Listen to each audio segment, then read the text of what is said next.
Halo, jumpa lagi di Hari Otomotif. Kali ini kita akan bahas tentang klip-klip apa saja yang ada pada Toyota Innova Scenic.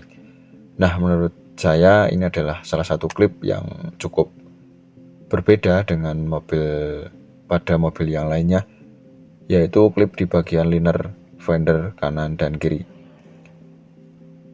Di sini ada dua jenis spare part yang kita butuhkan, atau dua jenis klip yang kita butuhkan. Yang pertama adalah modelnya seperti ini, yang kedua nanti penguncinya. Part numbernya sudah kita sertakan juga bagi Anda yang mungkin membutuhkan. Ini adalah salah satu klip yang menurut saya susah untuk dicari lor. Kalau sampai hilang, nah kita harus pesan di dealer terdekat. Oke, untuk pemasangannya cukup mudah sebenarnya. Pertama kita pasangkan dulu part yang ini, masukkan ke dalam linernya. Pasangkan dengan posisi seperti yang ada pada gambar di video ini lor.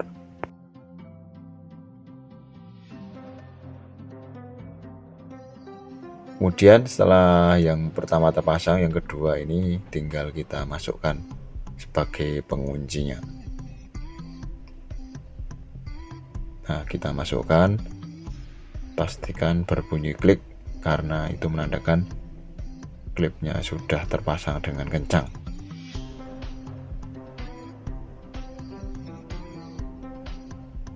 Oke, cukup mudah untuk pemasangannya lor.